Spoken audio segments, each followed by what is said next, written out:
Monsieur le Président de la Fondation Auschwitz, Monsieur le Directeur, Mesdames et Messieurs les membres du jury, Madame la Ministre, Madame la chef de cabinet, Monsieur le Bourgmestre, Messieurs les ambassadeurs, Mesdames et Messieurs, je suis très heureuse et honorée d'être parmi vous à l'occasion de la remise de ce prix.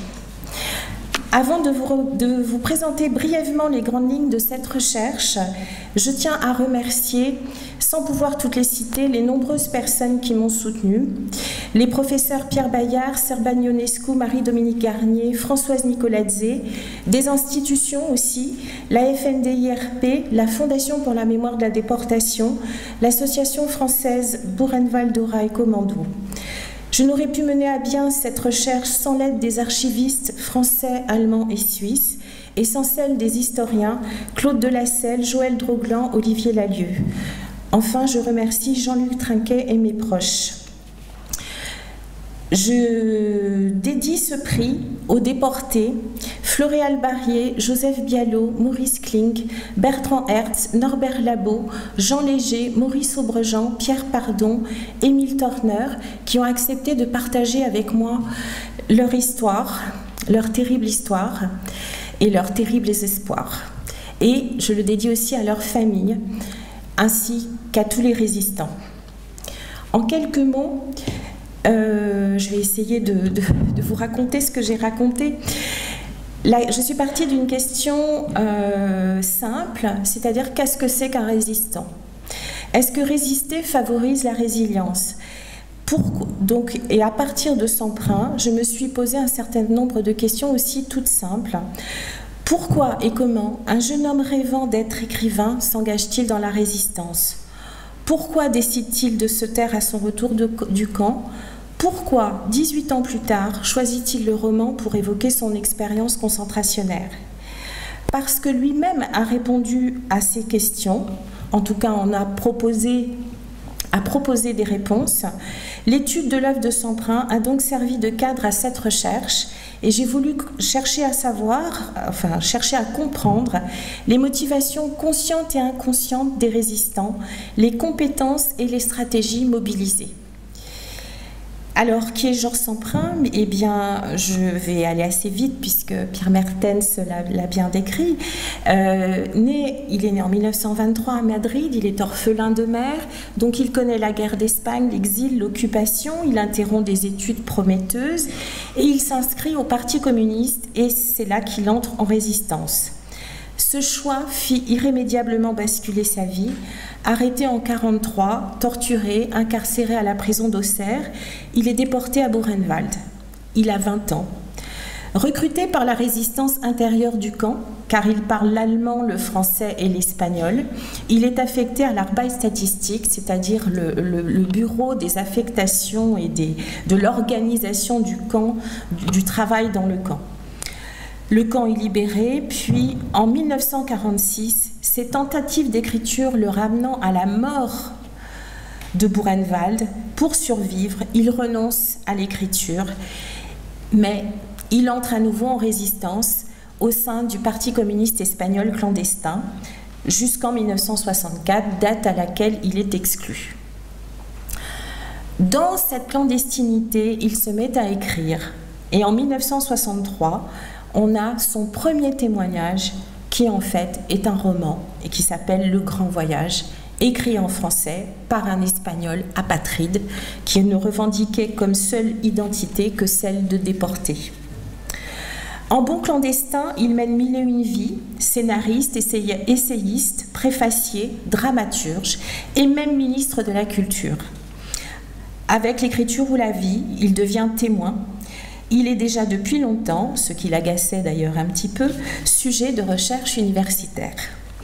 Il s'éteint le 7 juin 2011 à 87 ans. Alors, qui est-il vraiment? Un homme assurément engagé. Son œuvre forme un gigantesque hommage à la résistance et à la littérature, dont il affirme qu'elle est la voie essentielle d'accès à la réalité de l'expérience concentrationnaire. Et on peut dire que pour le génocide, pour le Rwanda, c'est la même chose qui est en train de se produire, c'est-à-dire qu'on va accéder à la réalité de l'expérience vécue au Rwanda par le roman. Sous des formes diverses, le détenu 44 904 de Buchenwald a tenu un gigantesque journal clinique, une auto-analyse minutieuse dans laquelle il décrit les perceptions, les sensations, les émotions, les idées. Mais cette apparente dimension autobiographique est aussi une anamorphose qui sert d'asile aux personnes aimées, la mère disparue, les copains du maquis et de la prison, ceux de Buchenwald et du Parti communiste espagnol. Ils sont tous là, vous les verrez à tous les coins de paragraphes. Aussi, pour étudier cet univers, la voie de la transdisciplinarité s'est imposée. À partir des éléments disséminés dans les textes, j'ai constitué une base documentaire qui comprend des archives publiques et privées, des témoignages oraux et écrits, des dessins aussi et des photographies. On y entend les voix d'un condisciple, d'un codétenu, de déportés de Buchenwald. Ces informations ont été croisées avec celles émanant de textes publiés ou inédits consacrés au convoi de janvier 1944. Mon objectif était triple, montrer la complexité de l'univers concentrationnaire, dévoiler par une contextualisation la valeur informative des écrits, décrire précisément la résistance dans le camp. J'ai ainsi reconstitué les grandes étapes de la vie de Semprin pour cerner les racines de l'engagement, les modalités de survie, les conditions du retour, le rôle de l'écriture dans la résilience. Cette enquête multidirectionnelle amène des résultats dépassant les considérations habituelles sur le témoignage, dont je vous livre quelques points. Premièrement, le témoignage est plus qu'un document historique. C'est aussi un document clinique qui montre que le syndrome psychotraumatique est trop souvent isolé du reste de la vie de celui qui en souffre. La culpabilité du survivant, souvent évoquée comme un fait attesté, ne semble pas être une constante. C'est d'ailleurs ce que dit Jean Blum, belge, communiste, résistant, belge. Il dit ça, il dit il faut arrêter de raconter cette chose comme ça, ce n'est pas aussi simple. L'offrande aux disparus qui ne purent être sauvés forme la matrice des témoignages des déportés. Le chagrin et non la culpabilité se trouvent au premier plan. Deuxièmement, l'approche phénoménologique apporte des renseignements sur le fonctionnement de la mémoire, des mémoires, éclaire sur les facteurs aggravants ou aidant à la cicatrisation. Cette approche que permet l'écriture, et en particulier l'écriture romanesque, montre des aptitudes dormantes, inemployées habituellement, qui sont utilisées.